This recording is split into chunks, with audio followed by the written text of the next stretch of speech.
So you want to play Genji because you want to do things like this and like this.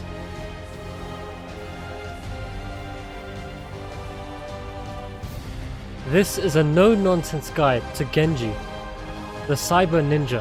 ご覧のスポンサーの提供でお送りします。 Here are the reasons why he was and still is one of the most hated heroes. His insane mobility allows him to move around the battlefield with ease. On top of that, his mobility tool has a built-in reset on kills, which is great for finishing off fleeing heroes. He can poke at a safe distance with his auto attack or his shurikens. Genji is basically a mosquito. He's that insect that's just buzzing around pissing you off, but once you do get your hands on him, he is really squishy. As the Genji player, you need to be aware of all of the CC the enemy has. Point and click ones especially can be dangerous. His last main weakness is that his wave clear kinda sucks, and often you may have to use your E to get rid of the minions faster. I understand you may resemble this Genji a little, which is why we're on this guide. Oh my gosh, what the fuck? But no, seriously, look where my mouse is. This is ridiculous. Fuck. I normally take Agile Dismount at level 1, and I highly recommend it for new Genjis too. It allows you to jump around like a real ninja whilst also saving your E to finish off enemies or to escape. That extra range from the jump may be all that's needed to just reach your kill target with your E as well. Your trait is a mobility tool, do not forget this. Use it to dodge skill shots or to disengage. Your Q is a simple ability, even the worst of us can use it. A little trick you can do with it is if you're going to engage in a fight soon, use one shuriken charge first and then go into the fight.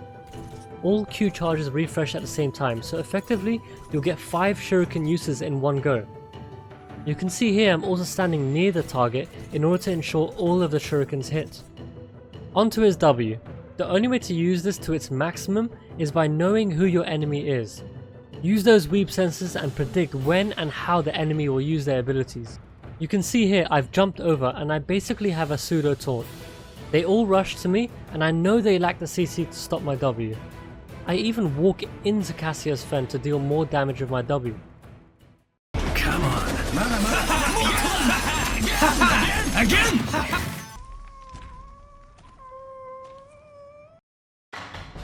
His finisher is of course the most hated ability, but as the Genji player you'll love it.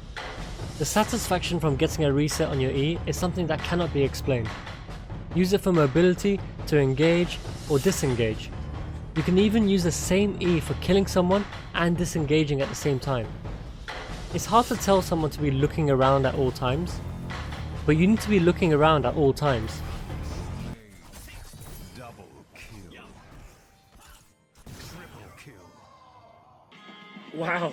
Hey mom, I'm Japanese now, okay? Don't let those low health targets walk away for free. And in terms of using it for engage, you almost never want to be doing that unless you have your trait available, or you're going to get a kill, or if you have your W available. Without those tools, you've literally just dashed into your own death. Fuck. Moving on to Dragon Blade. I see a lot of people misusing it, and to be honest, I had to misuse it too to understand how to use it properly. The most important parts are that all of your abilities are still available apart from your Q. You shouldn't be dashing into 5 alone without a Divine Shield or some sort of a damage mitigation. I remember when I jumped over and I had a pseudo taunt? I do this sort of thing very often. You take all the aggro and the enemy becomes a little distracted. My team's follow-up wasn't as immediate as I wanted, but you get the idea. Also, it's really not a good idea to initiate with Dragon Blade, especially if there are abilities that can completely shut you down that haven't been used yet. A big thing to mention when using Dragon Blade is you don't have to keep moving forward and dashing forward. Use your blade, then walk backwards until it's up again. This is essentially stutter stepping with Dragon Blade. X Strike should only be taken if you're afraid of getting crushed with CC or other abilities like Pyroblast or Chromie's Temporal Loop. Or you can use it in a single target kill comp where your tank locks down one target and everyone else goes in to blow them up. You can make some flashy plays with X Strike at 20, but ideally if you are picking Genji, you should be taking Dragon Blade, but don't feel bad being forced into X Strike, it just means you understand what your hero is capable of doing. Like I mentioned, Agile Dismount is my go-to pick on level 1. The E talent is good too, but I find it's a little more risky. The biggest advantage to the E talent is that it allows Genji to body block very well with the increased movement speed.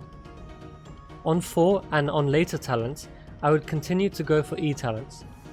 This way the build is still focused around your E, but you have more flexibility on how you use your abilities. There are times where I intentionally move away or let the enemy move at a distance where my level 4 can proc. Here's some quick tips before you go. Taking down the boss on Braxis requires perfect defense on level 7. You need to be the closest target when it's auto attacking and pop W. Do not use it on its frontal AoE ability.